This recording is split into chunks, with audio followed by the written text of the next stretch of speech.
नमस्कार। आकाशवाणी जयपुर अजमेर से प्रस्तुत हैं प्रादेशिक समाचार।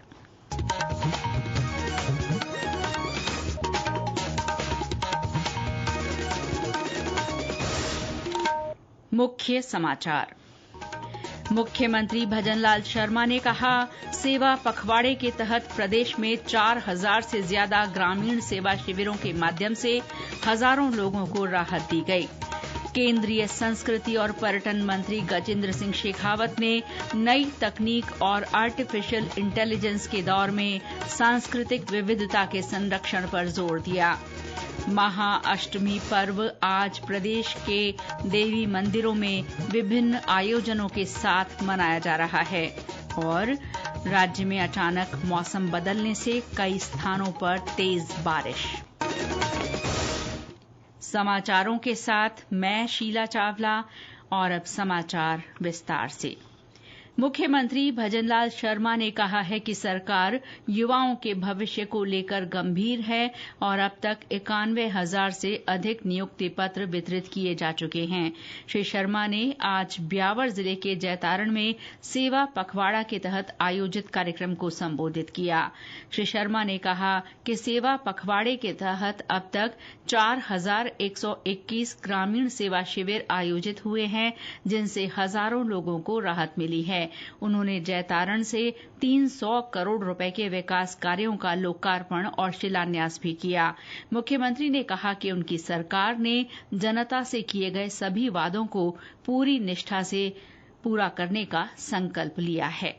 आपने देखा प्रधानमंत्री जी ने बांसवाड़ा में न्यूक्लियर पावर प्लांट की नींव रखी है, जिससे आने वाले समय में राजस्थान में बिजली की किसी भी तरह से कोई परेशानी नहीं हो, इसके लिए काम किया है। हमने राजस्थान की जनता से जो वादा किया है, हम एक एक वायदे को पूरा करेंगे, ये भी हम आपको विश्वास दिलाते हैं। मेरे भाई और बहनों, मैं इतना ही कहूंगा आपसे कि हम जनता के लिए, जनता के काम के लिए, जनता के उत्थान के लिए, गरीब के आंसू पहुंचने के लिए और किसान को भरोसे के लिए कि हमारे किसान को पूरी तरह से मदद की जाएगी, हमारी सरकार लगातार काम करती है।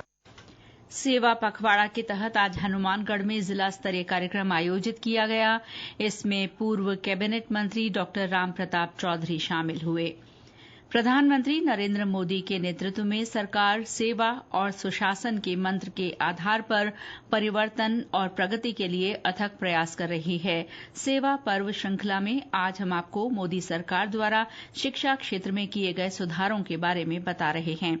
प्रधानमंत्री नरेंद्र मोदी के नेतृत्व में सरकार ने पिछले 11 सालों में स्कूलों से लेकर विश्वविद्यालयों तक अपनी शिक्षा प्रणाली को मजबूत बनाने में भारत ने तेजी से प्रगति की है। निपुण भारत मिशन, पीएम श्री योजना, राष्ट्रीय पाठ्यचर्या रूपरेखा और राष्ट्रीय ऋण रूपरेखा जैसी पहल शुरू की गई है। आईआईटी, आईआईएम और एम्स जैसे संस्थानों में सुधार और विस्तार किया गया है। सरकार ने जुलाई 2020 में स्कूली शिक्षा और तकनीकी शिक्षा सहित उच्च शिक्षा में विभिन्न सुधार लाने के उद्देश्य से राष्ट्रीय शिक्षा नीति पेश की। सरकार के प्रयासों से विश्वविद्यालयों और कॉलेजों सहित उच्च शिक्षा संस्थानों की संख्या 2014-15 में 51,000 से बढ़कर इस साल 70,000 से ज्यादा हो गई है। चिकित्सा शिक्षा को भी बढ़ावा मिला है। 2014 से एम्स संस्थानों की संख्या 7 से बढ़कर 23 हो गई है, जबकि मेडिकल कॉलेजों की संख्या 387 से बढ़कर 2,000 से अधिक हो गई है, जिनमें लगभग 2 लाख मेडिकल सीटें हैं। रक्षा मंत्री राजनाथ सिंह ने कहा है कि भारतीय सशस्त्र बलों को देश की आवश्यकताओं के अनुसार समाधान विकसित करने की आवश्यकता है। उन्होंने कहा कि सशस्त्र बलों को एकजुटता की दिशा में एक साथ आगे बढ़ने का संकल्प लेना चाहिए। श्री सिंह ने आज नई दिल्ली में तीनों सेनाओं की संगोष्ठी में कहा कि जब तीनों सेवाएं एक स्वर, एक लय और एक ताल के साथ काम करेंगी, तभी देश हर मोर्चे पर किसी भी विरोधी का जवाब देने में सक्षम होगा। रक्षा मंत्री ने कहा कि तीनों सेनाओं के बेहतर तालमेल का सबसे ताजा उदाहरण ऑपरेशन सिंदूर है।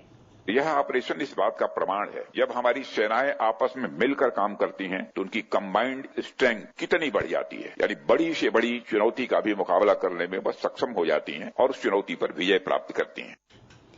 उन्होंने कहा कि साइबर और सूचना युद्ध के मानकों को एकीकृत करने की आवश्यकता है।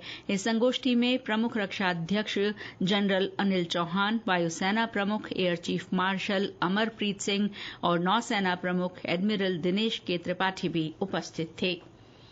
यूनेस्को द्वारा बार्सिलोना में आयोजित अंतर्राष्ट्रीय सम्मेलन में केंद्रीय संस्कृति और पर्यटन मंत्री गजेंद्र सिंह शेखावत ने भारत की ओर से शिरकत की। उन्होंने कहा कि नई तकनीक और आर्टिफिशियल इंटेलिजेंस के इस दौर में हमें सांस्कृतिक विविधता को बचाना होगा और एआई को कलाकारों और समुदायों को सशक्त बनाने के औजार के रूप में इस्तेमाल करना चाहिए। सम्मेलन के दौरान श्री शेखावत ने स्पेन के संस्कृति मंत्री से मुलाकात की। दोनों देशों ने 2024 से 2028 तक सांस्कृतिक आदान प्रदान कार्यक्रम पर हस्ताक्षर किए। साथ ही वर्ष 2026 को भारत स्पेन संयुक्त सांस्कृतिक वर्ष घोषित किया गया। श्री शेखावत ने विश्वास जताया कि ये पहल दोनों देशों के सहयोग को नई ऊंचाइयों पर ले जाएगी। उन्होंने जापान, ऑस्ट्रेलिया, कांगो और सर्बिया के मंत्रियों के साथ भी सांस्कृतिक अधिकारों और सहयोग पर सार्थक चर्चा की। ये समाचार आकाशवाणी जयपुर अजमेर से प्रसारित किए जा रहे हैं। प्रादेशिक समाचार बुलेटिन आप हमारे x handle @AIRnews_Jaipur, YouTube channel Rajasthan AIR news और फेसबुक AIR न्यूज राजस्थान पर भी सुन सकते हैं। उप मुख्यमंत्री दिया कुमारी ने आज जोधपुर के पालूखुर्द गांव में स्थित आंगनबाड़ी केंद्र का औचक निरीक्षण किया। इस दौरान उन्होंने छोटे बच्चों से बातचीत की और उनकी गतिविधियों की जानकारी ली।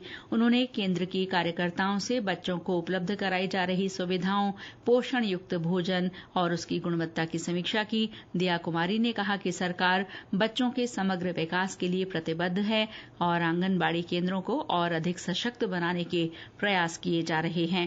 उन्होंने मौके पर मौजूद अधिकारियों को केंद्रों की व्यवस्थाओं पर विशेष ध्यान देने के निर्देश दिए। नवरात्र के 8वें दिन आज महाअष्टमी पर देवी दुर्गा के महागौरी स्वरूप की पूजा की जा रही है।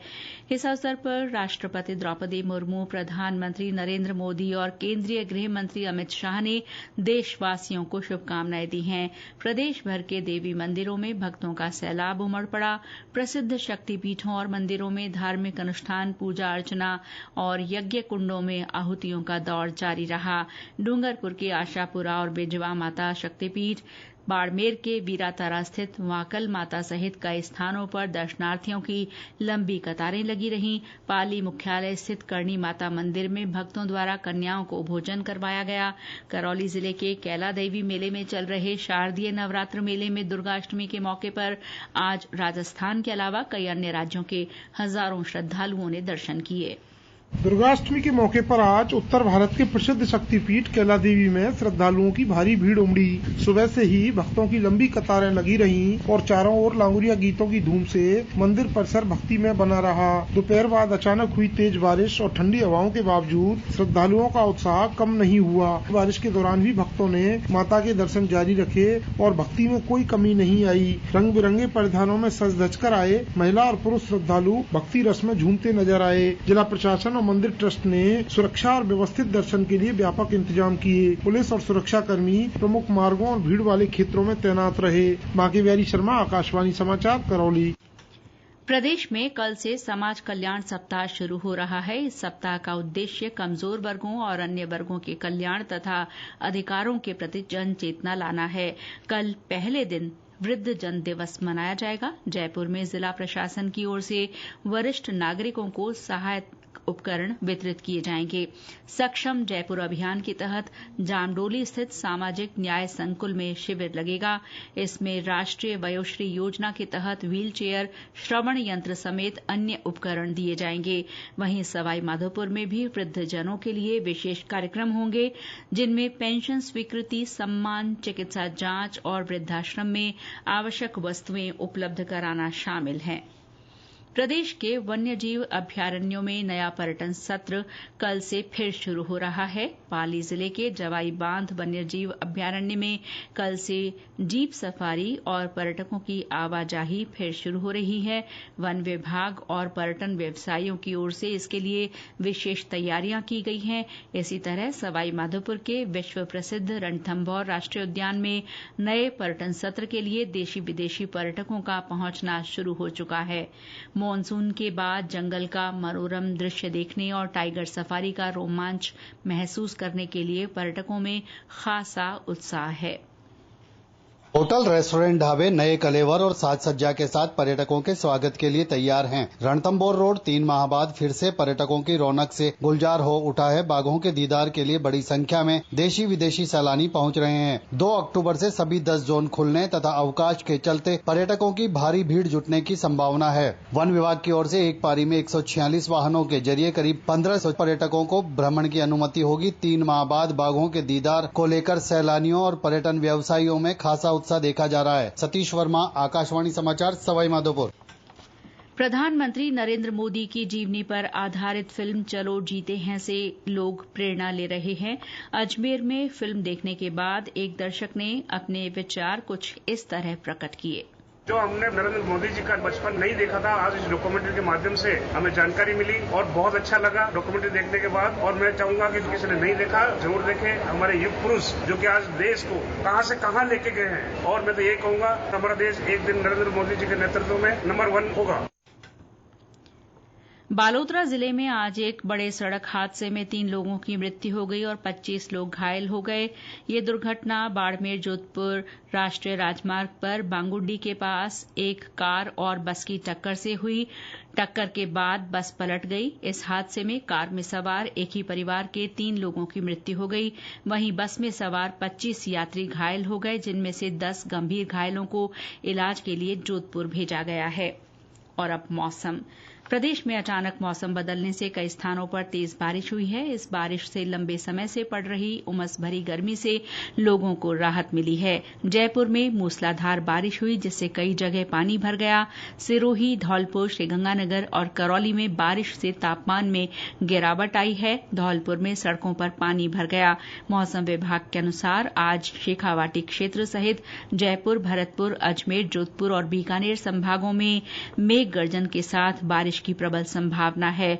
मौसम केंद्र जयपुर के निदेशक राधेश्याम शर्मा ने बताया कि शेखावाटी क्षेत्र में भारी बारिश का अलर्ट जारी किया गया है। और अंत में मुख्य समाचार एक बार फिर। मुख्यमंत्री भजनलाल शर्मा ने कहा, सेवा पखवाड़े के तहत प्रदेश में 4000 से ज्यादा ग्रामीण सेवा शिविरों के माध्यम से हजारों लोगों को राहत दी गई। केंद्रीय संस्कृति और पर्यटन मंत्री गजेंद्र सिंह शेखावत ने नई तकनीक और आर्टिफिशियल इंटेलिजेंस के दौर में सांस्कृतिक विविधता के संरक्षण पर जोर दिया। महाअष्टमी पर्व पर आज प्रदेश के देवी मंदिरों में विभिन्न आयोजन। और राज्य में अचानक मौसम बदलने से कई स्थानों पर तेज बारिश। इसके साथ ही प्रादेशिक समाचार बुलेटिन समाप्त हुआ। नमस्कार।